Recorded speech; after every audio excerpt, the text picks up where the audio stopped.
People tell me all the time, well, Nikola Tesla did this back in the 1800s. What's new?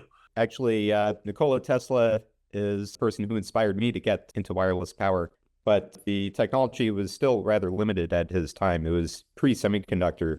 He had the tools to demonstrate the principle, but was still lacking some of the other technological developments to make it practical in people's everyday life.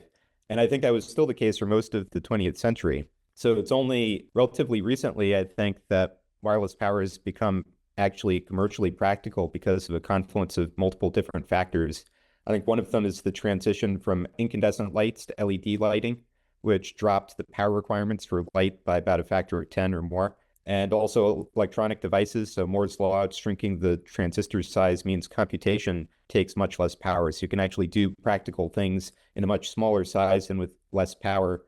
And I think also the semiconductor developments. So all these technological developments have made Nikola Tesla's discoveries commercially practical in terms of the power that could be provided, the efficiency, the cost of the systems, and also the demand. Those factors made it something that's practical now when it wasn't even just 10 or 20 years ago.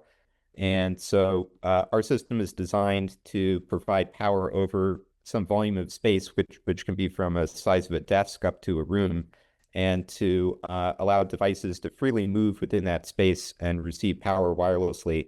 And the range of power we've focused on is from about a tenth of a watt up to 50 watts or so.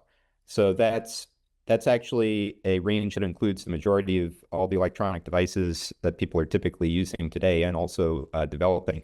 So there aren't very many other companies within the same domain that we are exploring this space of maximum flexibility within a predefined volume. I think the ETI team has been very humble with regards to talking about their technology. And when I talk about the advancement of technology, I think you guys are doing some great job. Again, I'm not saying because I'm on the webinar with you guys, but I think the wireless power industry has been advancing very gradually from a device to device charging, the one-to-one charging. See, if you do one-to-one charging, you're not solving a bigger picture or having a cordless environment. You will still have one receiver, one transmitter. There is cable somewhere.